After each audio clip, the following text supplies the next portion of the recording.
नमस्कार। दोपहर समाचार में आपका स्वागत है।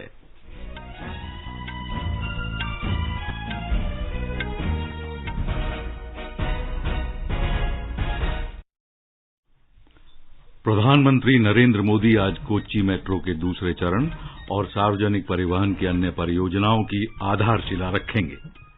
देश का पहला स्वदेश निर्मित विमान वाहक पोत आईएनएस विक्रांत जलावतरण के लिए है तैयार।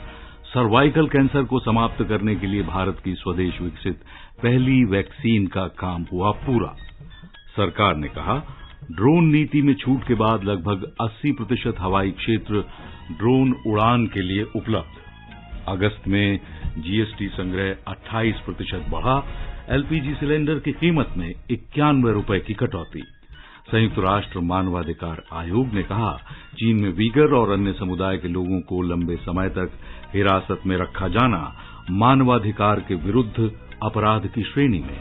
और भारत के HS Prannoy Japan open badminton के क्वार्टर फाइनल में।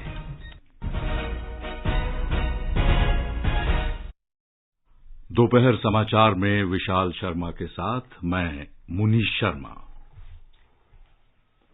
और अब समाचार विस्तार से। प्रधानमंत्री नरेंद्र मोदी आज से केरल और कर्नाटक के 2 दिन के दौरे पर रहेंगे। प्रधानमंत्री मोदी केरल में रेलवे परियोजनाओं को बढ़ावा देने के लिए आज कोच्चि मेट्रो परियोजना के दूसरे चरण की आधारशिला रखेंगे। वो आज शाम कोच्चि में एसएन जंक्शन और वडक्केकोट्टा को जोड़ने वाले पहले चरण की विस्तार परियोजना का उद्घाटन भी करेंगे। इस अवसर पर श्री मोदी 3 अन्य रेल परियोजनाओं को भी राष्ट्र को समर्पित करेंगे। प्रधानमंत्री कुरुपंथरा कोट्टायम चिंगवनम रेल लाइन के दोहरीकरण और कोल्लम तथा पुनालुर के बीच एक नए विद्युतीकरण खंड का भी उद्घाटन करेंगे। वो कोट्टायम और एर्नाकुलम के बीच तथा कोल्लम और पुनालुर के बीच विशेष रेल सेवाओं को भी झंडी दिखाकर रवाना करेंगे।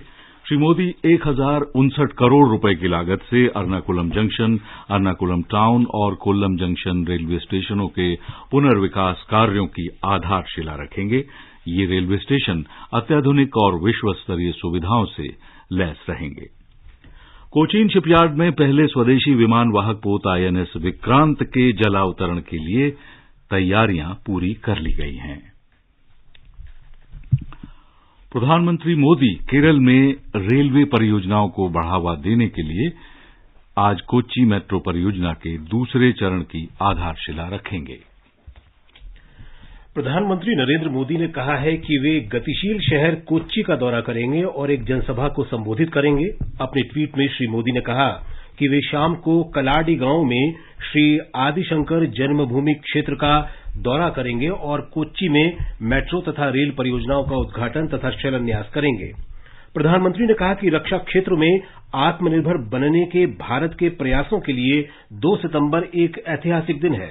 श्री मोदी ने कहा कि स्वदेश में डिजाइन और निर्मित पहला विमान वाहक पोत आईएनएस विक्रांत का कल जलावतरण किया जाएगा और नौसेना की नई पताका का भी अनावरण किया जाएगा।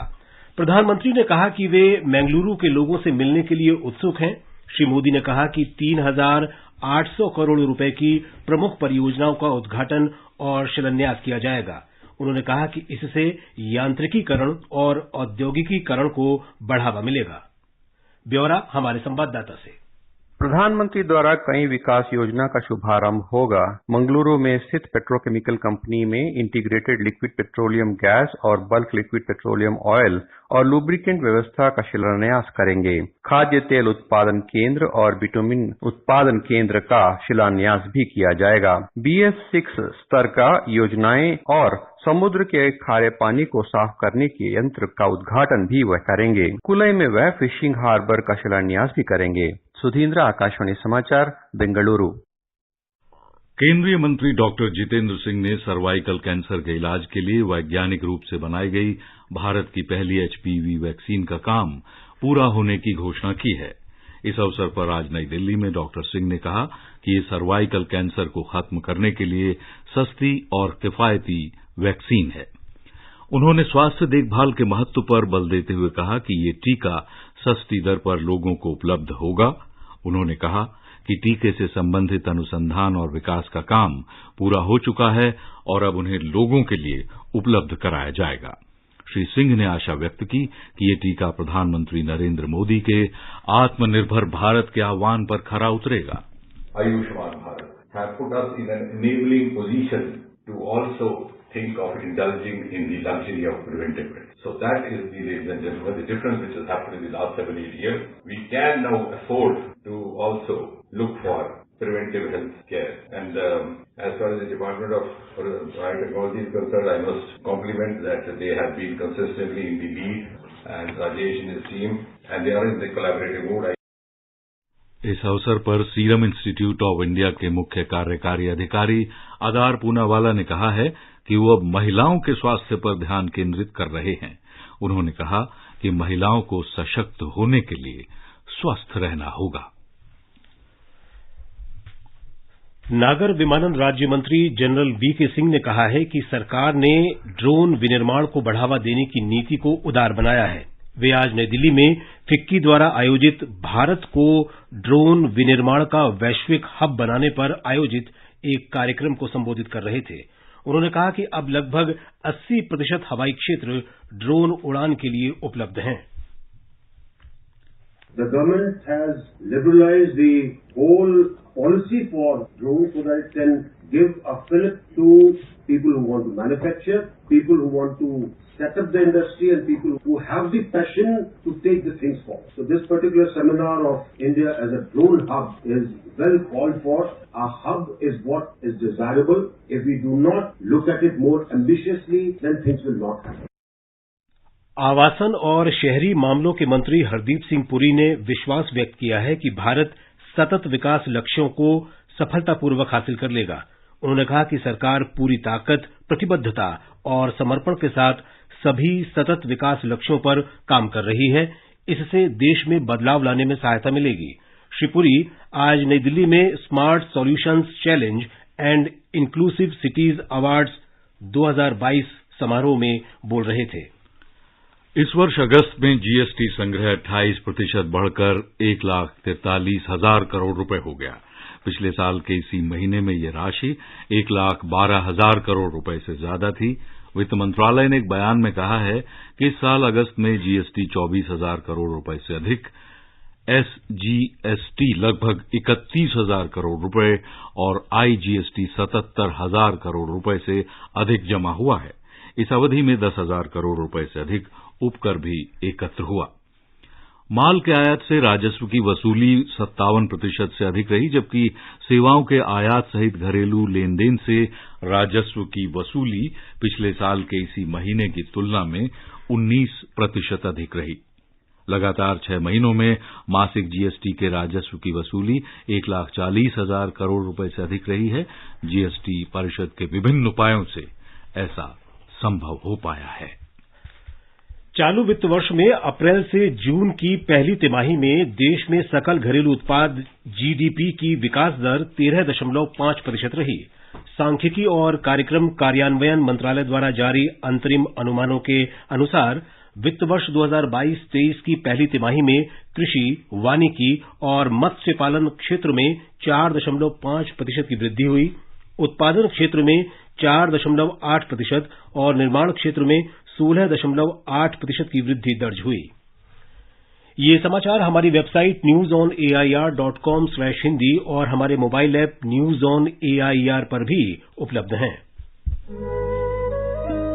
सुनो ना, हाँ? सोच रहा हूँ अपना बिजनेस क्यों न बढ़ा लूं। तो रोका किसने है? हाँ? रोका तो किसी ने नहीं, पर समझ नहीं आ रहा कि मदद किससे मांगूं। मुझसे। तुमसे? तो अच्छा बताओ फिर। आकाशवाणी है ना, मैंने सुना है उसका नेटवर्क देश भर में फैला है। पर उससे मेरा क्या फायदा? देखो, फायदा है। जिस शहर में चाहो विज्ञापन की मदद से उपभोक्ताओं तक पहुंच जाओ। पर अब ये भी तो बता दो कि आकाशवाणी से संपर्क कैसे करूं? बहुत आसान है, मैं बताती हूँ। नंबर नोट करो, 870-001-4242। ओ 870-001-4242। हाँ। लो अभी फोन लगाता हूँ 870-001-4242 पर।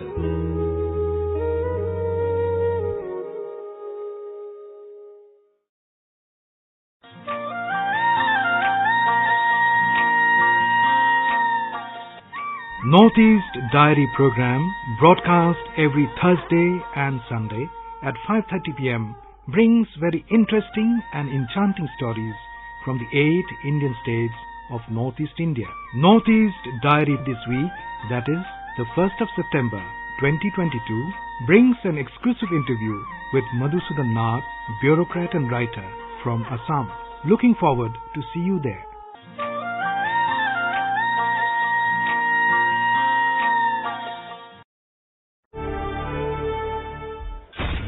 मुट्ठी भर अंग्रेज और हमारे विशाल देश पर राज करने का स्वप्न देख रहे हैं, पर हम इनके स्वप्न को चकनाचूर कर देंगे। निकल पड़े स्वाधीनता के पथ वाले, स्वतंत्रता संग्राम की सुनी अनसुनी कहानियों के साथ स्वराज हर रविवार रात 9 बजे डीडी नेशनल पर। दोपहर समाचार में एक बार फिर आपका स्वागत है। इंडियन ऑयल कॉरपोरेशन ने 19 किलोग्राम वाले कमर्शियल एलपीजी सिलेंडर की कीमत में 91 रुपये 50 पैसे की कमी की घोषणा की है। ये सिलेंडर अब दिल्ली में 1,885 रुपये, कोलकाता में 1,995 रुपये 50 पैसे और मुंबई में 1,844 रुपये का मिलेगा। चेन्नई में कमर्शियल सिलेंडर की कीमत अब 2,045 रुपये रहेगी। ये दरें आज से लागू होंगी। उत्तर प्रदेश के व्यापारिक शहर कानपुर में इस वर्ष के अंत तक हवाई अड्डे पर विश्व स्तर की सुविधाएं उपलब्ध हो जाएंगी। भारतीय विमानपत्तन प्राधिकरण ने 143 करोड़ रुपए से अधिक लागत से यात्री सुविधाओं में विस्तार की परियोजना शुरू की है। इसके तहत नई टर्मिनल इमारत और A321 किस्म के 3 विमान खड़े करने के लिए एप्रन बनाए जाएंगे। विदेश मंत्री डॉक्टर एस जयशंकर संयुक्त अरब अमीरात पहुंच गए हैं। वे भारत यूएई संयुक्त आयोग की 14वीं बैठक की सह अध्यक्षता करेंगे। वे वहां के विदेश मंत्री शेख अब्दुल्ला बिन जायद अल नहयान के साथ विशेष संवाद में भी हिस्सा लेंगे। अपनी 3 दिन की यात्रा के दौरान डॉक्टर जयशंकर अन्य नेताओं के साथ भी बैठक करेंगे। विदेश मंत्रालय के अनुसार ये बैठकें दोनों देशों के बीच व्यापक कार्यनीतिक भागीदारी के समूचे परिदृश्य की समीक्षा करने का अवसर प्रदान करेंगी। बिहार में नीतीश सरकार में गन्ना उद्योग मंत्री कार्तिक कुमार ने कानूनी विवाद के बीच मंत्री पद से त्यागपत्र दे दिया है। मुख्यमंत्री नीतीश कुमार ने उनका त्यागपत्र स्वीकार कर अपनी सिफारिश राज्यपाल फागू चौहान को भेज दी है। कार्तिक कुमार आज अपहरण के एक मामले में अदालत में पेश हो सकते हैं। कुमार को न्यायालय द्वारा दी गई किसी भी कानूनी कार्रवाई के लिए अंतरिम राहत की अवधि आज समाप्त हो रही है। कार्तिक कुमार लालू प्रसाद यादव की पार्टी राष्ट्रीय जनता दल से विधान परिषद के सदस्य हैं। राजस्व और भूमि सुधार मंत्री आलोक कुमार मेहता को गन्ना उद्योग विभाग का अतिरिक्त प्रभार दिया गया है। उत्तर प्रदेश में कल देर रात प्रशासनिक सेवा के शीर्ष अधिकारियों के विभागों में बड़े फेरबदल करते हुए भारतीय प्रशासनिक सेवा के 16 अधिकारियों के तबादले कर दिए गए हैं। हमारे संवाददाता ने राज्य सरकार के हवाले से खबर दी है कि स्वास्थ्य विभाग में अतिरिक्त मुख्य सचिव अमित मोहन प्रसाद को सूक्ष्म लघु और मध्यम उद्यम विभाग में स्थानांतरित कर दिया गया है। श्री पार्थ सारथी सेन शर्मा स्वास्थ्य विभाग के नए प्रमुख सचिव बना दिए गए हैं और वरिष्ठ आईएएस अधिकारी और अतिरिक्त मुख्य सचिव नवनीत सहगल का खेल विभाग में तबादला कर दिया गया है। आगे बढ़ने से पहले मुख्य समाचारों पर एक नजर। प्रधानमंत्री नरेंद्र मोदी आज कोच्चि मेट्रो के दूसरे चरण और सार्वजनिक परिवहन की अन्य परियोजनाओं की आधारशिला रखेंगे। देश का पहला स्वदेशी निर्मित विमान वाहक पोत आईएनएस विक्रांत जलावतरण के लिए तैयार। सर्वाइकल कैंसर को समाप्त करने के लिए भारत की स्वदेश में विकसित पहली वैक्सीन का काम पूरा। सरकार ने कहा, ड्रोन नीति को उदार बनाने के बाद लगभग 80% हवाई क्षेत्र ड्रोन उड़ान के लिए उपलब्ध। अगस्त में जीएसटी संग्रह 28% बढ़ा। कमर्शियल एलपीजी सिलेंडर की कीमत में 91 रुपये की कमी की गई। संयुक्त राष्ट्र मानवाधिकार आयोग ने कहा, चीन में वीगर और अन्य समुदाय के लोगों को लंबे समय तक हिरासत में रखा जाना मानवाधिकार के खिलाफ अपराध की श्रेणी में। और भारत के HS Prannoy Japan open badminton के क्वार्टर फाइनल में पहुंचे। संयुक्त राष्ट्र मानवाधिकार आयोग ने ये स्वीकार किया है कि चीन के शिनजियांग प्रांत में वीगर स्वायत्त क्षेत्र में वीगर और अन्य मुस्लिम समुदायों के खिलाफ मानवाधिकारों का गंभीर हनन हुआ है। आयोग ने कल जारी एक रिपोर्ट में कड़े शब्दों में ये कहा है कि वीगर और अन्य लोगों को लंबे समय तक हिरासत में रखा जाना अंतर्राष्ट्रीय अपराध है और विशेष रूप से मानवता के विरुद्ध अपराध की श्रेणी में आता है। रिपोर्ट में ये सलाह भी दी गई है कि चीन की सरकार को शिनजियांग प्रांत में हिरासत में रखे गए सभी लोगों की जानकारी उनके परिजनों को देने के साथ ही उन्हें जल्द रिहा करने के लिए तेजी से कदम उठाने चाहिए। श्रीलंका सरकार और अंतर्राष्ट्रीय मुद्रा कोष के बीच 2 अरब 90 करोड़ डॉलर के ऋण के लिए समझौता हुआ है। ये व्यवस्था 48 महीने के लिए होगी, जिससे देश की आर्थिक नीतियों में मदद मिलेगी। मुद्रा कोष के बयान में कहा गया है कि श्रीलंका के इस नए विस्तारित सहायता कोष कार्यक्रम का उद्देश्य वहां की अर्थव्यवस्था को पटरी पर लाना है। सूचना और प्रसारण राज्य मंत्री डॉक्टर एल मुरुगन ने कहा है कि नरेंद्र मोदी के नेतृत्व वाली सरकार 2014 से पूरे देश में बड़े स्तर पर जन कल्याणकारी योजनाएं लागू कर रही है। तूतीकोरिन हवाई अड्डे पर संवाददाताओं से बातचीत में उन्होंने कहा कि सरकार ने सभी क्षेत्रों में विकास कर भारत को 2047 तक महाशक्ति बनाने का लक्ष्य तय किया है। डॉक्टर मुरुगन पुलिने थेवन और वांचीनाथन जैसे स्वतंत्रता सेनानियों को श्रद्धांजलि अर्पित कर रहे थे। उन्होंने कहा कि देश के स्वतंत्रता सेनानियों के जीवन से हर उम्र के लोगों को शिक्षा लेनी चाहिए। सूचना और प्रसारण राज्य मंत्री ने बताया कि दूरदर्शन हर सप्ताह स्वतंत्रता सेनानियों के जीवन के इतिहास का प्रसारण करेगा। आकाशवाणी समाचार आजाद भारत की बात आकाशवाणी के साथ श्रृंखला प्रस्तुत करते हुए स्वतंत्रता के 75 वर्ष पूरे होने का उत्सव मना रहा है। ये कार्यक्रम आकाशवाणी के माध्यम से जीवन के विभिन्न क्षेत्रों में स्वतंत्रता के बाद भारत की यात्रा दर्शाता है। आज की कड़ी में प्रस्तुत है 1954 से 1963 तक के भारत रत्न से सम्मानित व्यक्तियों के बारे में जानकारी।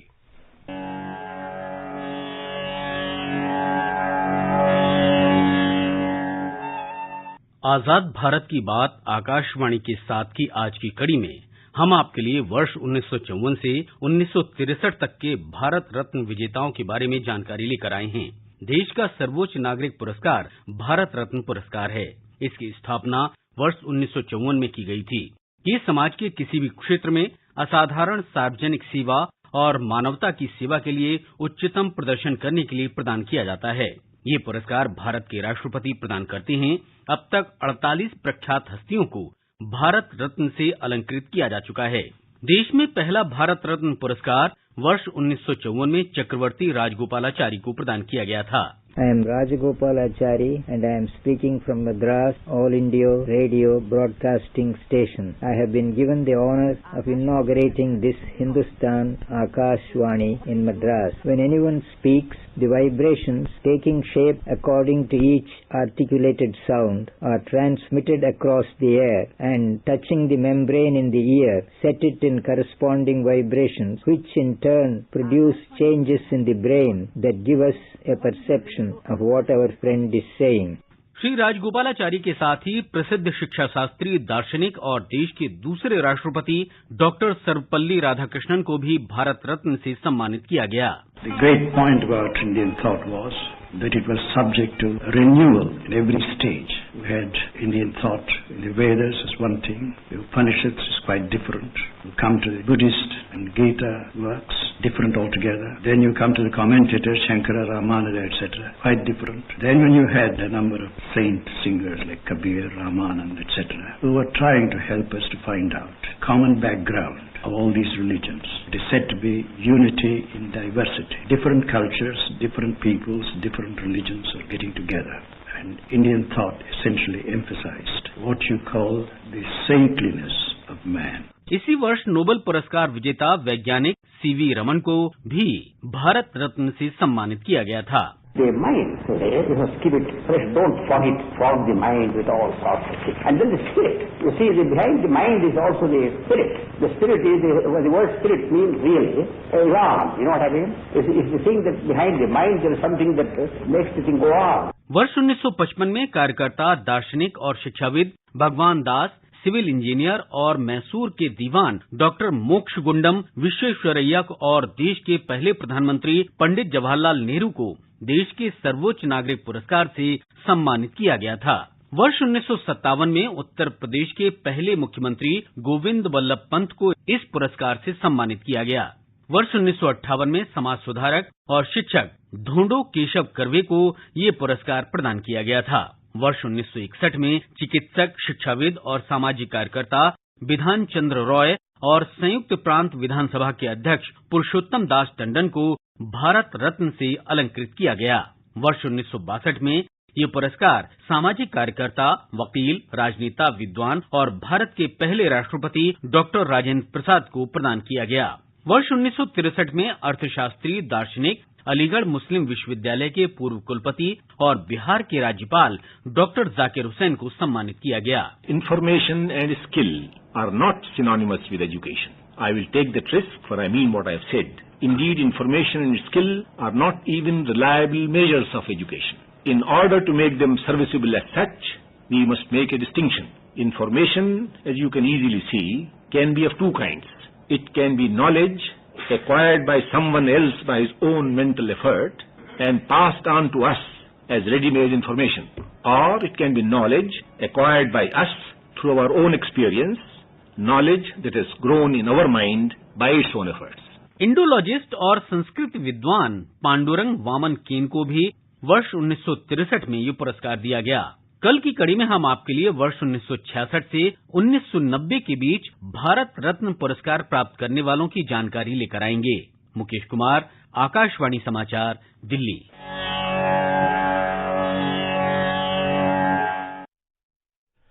कल की कड़ी में हम आपके लिए प्रस्तुत करेंगे 1966 से 1990 तक के भारत रत्न से सम्मानित व्यक्तित्वों की जानकारी। आजाद भारत की बात आकाशवाणी के साथ कार्यक्रम ट्विटर पर @AIR news alerts, YouTube channel news on AIR official, news on AIR app, Facebook और इंस्टाग्राम पर सुना जा सकता है। आजाद भारत की बात आकाशवाणी के साथ सुनने के लिए आकाशवाणी समाचार से जुड़े रहें।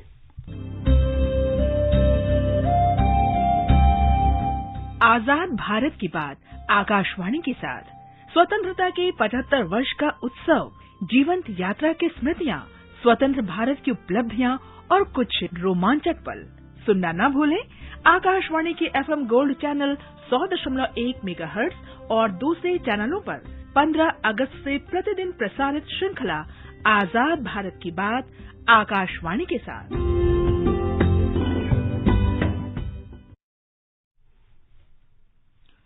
गृहमंत्री अमित शाह आज नई दिल्ली में केंद्रीय सशस्त्र पुलिस बल CAPF के वेब पोर्टल ई-आवास का शुभारंभ करेंगे। गृह मंत्रालय ने कहा है कि CAPF के कर्मचारियों के लिए बेहतर आवास सुविधाओं का विकास सरकार की प्राथमिकताओं में शामिल है। मंत्रालय ने कहा है कि आवंटन की संशोधित नीति लागू करने तथा आवंटन की प्रक्रिया को और पारदर्शी बनाने के लिए वेब पोर्टल CAPF ई-आवास विकसित किया गया है। ये वेब पोर्टल CAPF और असम राइफल्स के पात्र कार्मिकों को आवासों के ऑनलाइन पंजीकरण की सुविधा प्रदान करेगा। भारतीय सूचना सेवा की वरिष्ठ अधिकारी डॉक्टर वसुधा गुप्ता ने आकाशवाणी के समाचार सेवा प्रभाग की महानिदेशक का कार्यभार संभाल लिया है। 1989 बैच की अधिकारी डॉक्टर वसुधा गुप्ता ने 32 वर्ष से अधिक के अपने कार्यकाल में सूचना और प्रसारण मंत्रालय की विभिन्न मीडिया इकाइयों में महत्वपूर्ण पदों पर कार्य किया। इससे पहले वे पत्र सूचना कार्यालय में महानिदेशक थीं। वहां उन्होंने कोविड महामारी के चुनौतीपूर्ण समय के दौरान जानकारी और जागरूकता के प्रसार में महत्वपूर्ण भूमिका निभाई। उन्हें विभिन्न मीडिया प्लेटफॉर्म पर भारत सरकार के लिए फीडबैक डैशबोर्ड पहल और सरकार के लिए तथ्य जांच व्यवस्था का श्रेय भी प्राप्त है। उन्होंने आकाशवाणी के समाचार सेवा प्रभाग में अपर महानिदेशक के पद पर रहते हुए क्षेत्रीय भाषाओं में सोशल मीडिया प्लेटफॉर्म की शुरुआत की। डॉक्टर वसुधा गुप्ता ने दिल्ली के भारतीय प्रौद्योगिकी संस्थान IIT से PhD की है। महिला और बाल विकास मंत्रालय आज से पूरे देश में राष्ट्रीय पोषण माह मना रहा है। इस वर्ष के पोषण माह का उद्देश्य ग्राम पंचायतों के माध्यम से महिलाएं तथा स्वास्थ्य और बच्चों की शिक्षा पर मुख्य रूप से ध्यान केंद्रित करना है। हमारे संवाददाता ने बताया है कि पोषण अभियान भारत सरकार की एक प्रमुख योजना है। पोषण माह के दौरान स्वस्थ भारत के परिकल्पना को साकार करने के उद्देश्य से 6 साल से कम उम्र के बच्चों, गर्भवती महिलाओं और किशोरियों पर विशेष ध्यान देने के साथ साथ पोषण के महत्व पर जागरूकता फैलाने के लिए देश भर में कई कार्यक्रम आयोजित किए जाएंगे। पंचायत स्तर पर आंगनबाड़ी सेवाओं तथा बेहतर स्वास्थ्य प्रथाओं पर जागरूकता अभियान चलाया जाएगा। वहीं आंगनबाड़ी सेवाओं के दायरे में ज्यादा से ज्यादा लाभार्थियों को शामिल करने के उद्देश्य से विकास मापन अभियान चलाया जाएगा। साथ ही किशोरियों में एनीमिया की जांच के लिए स्वास्थ्य शिविर भी लगाए जाएंगे। वहीं राज्य स्तर पर आयोजित होने वाली गतिविधियों में पारंपरिक पौष्टिक व्यंजनों से संबंधित अम्मा की रसोई का आयोजन किया जाएगा। आनंद कुमार, आकाशवाणी समाचार, दिल्ली। पिछले महीने मन की बात कार्यक्रम में प्रधानमंत्री नरेंद्र मोदी ने पोषण माह के महत्व की चर्चा की थी। सितंबर का महीना त्योहारों के साथ साथ पोषण से जुड़े बड़े अभियान को भी समर्पित है। हम हर साल 1 से 30 सितंबर के बीच पोषण माह मनाते हैं। कुपोषण के खिलाफ पूरे देश में अनेक क्रिएटिव और डाइवर्स एफर्ट्स किए जा रहे हैं। टेक्नोलॉजी का बेहतर इस्तेमाल और जन भागीदारी भी पोषण अभियान का महत्वपूर्ण हिस्सा बना है। देश में लाखों आंगनवाड़ी कार्यकर्ताओं को मोबाइल डिवाइस देने से लेकर आंगनवाड़ी सेवाओं की पहुंच को मॉनिटर करने के लिए पोषण ट्रैकर भी लॉन्च किया गया है। राष्ट्रव्यापी टीकाकरण अभियान के तहत अब तक 212 करोड़ 52 लाख से अधिक टीके लगाए जा चुके हैं। पिछले 24 घंटों में लगभग 13 लाख टीके लगाए गए। स्वस्थ होने की दर है 98.67%। ये समाचार आकाशवाणी से प्रसारित किए जा रहे हैं। कंपटीशन की अगर आप कर रहे हैं तैयारी, तो उनके लिए ऑल इंडिया रेडियो पर हम लाए हैं अभ्यास, एक ऐसा कार्यक्रम जिसमें आप पूछेंगे सवाल व्हाट्सएप नंबर 9289094044 पर, या फिर ईमेल करेंगे abhyas.airnews@gmail.com पर, और हमारे विशेषज्ञ देंगे इसका जवाब। आपका अभ्यास हमारा प्रयास। ये आकाशवाणी है। जापान ओपन बैडमिंटन में भारत के HS प्रणॉय विश्व के 7वें नंबर के खिलाड़ी और 2021 के विश्व चैंपियन लोह कीन यू को हराकर क्वार्टर फाइनल में पहुंच गए हैं। अब उनका मुकाबला विश्व चैंपियनशिप के कांस्य पदक विजेता चाओ तिएन चेन से होगा। जम्मू कश्मीर के श्री माता वैष्णो देवी श्राइन बोर्ड ने भवन क्षेत्र में श्रद्धालुओं के आने जाने की अलग अलग व्यवस्था करने के उद्देश्य से स्काई वॉक बनाने का काम शुरू कर दिया है। 200 मीटर लंबे और 2.5 मीटर चौड़े इस स्काई वॉक के इस वर्ष नवंबर तक बन जाने की उम्मीद है। ओडिशा में आज नुआखाई पर्व मनाया जा रहा है। ये उत्सव खासतौर पर पश्चिमी ओडिशा में मनाया जाता है। खेतों में नई फसल के स्वागत में किसानों का ये पारंपरिक त्योहार है। और अंत में इस बुलेटिन के मुख्य समाचार एक बार फिर। प्रधानमंत्री नरेंद्र मोदी आज कोच्चि मेट्रो के दूसरे चरण और सार्वजनिक परिवहन की अन्य परियोजनाओं की आधारशिला रखेंगे। देश का पहला स्वदेश निर्मित विमान वाहक पोत INS विक्रांत जलावतरण के लिए है तैयार। सर्वाइकल कैंसर को खत्म करने के लिए भारत की स्वदेश विकसित पहली वैक्सीन का काम हुआ पूरा। सरकार ने कहा ड्रोन नीति को उदार बनाने के बाद लगभग 80% हवाई क्षेत्र ड्रोन उड़ान के लिए उपलब्ध। अगस्त में GST संग्रह 28% बढ़ा। कमर्शियल LPG सिलेंडर की कीमत में 91 रुपए की कमी। संयुक्त राष्ट्र मानवाधिकार आयोग ने कहा चीन में वीगर और अन्य समुदाय के लोगों को लंबे समय तक हिरासत में रखा जाना मानवाधिकार के विरुद्ध अपराध की श्रेणी में। और भारत के HS Prannoy Japan open badminton के क्वार्टर फाइनल में। और इसके साथ ही दोपहर समाचार का ये अंक समाप्त हुआ। नमस्कार।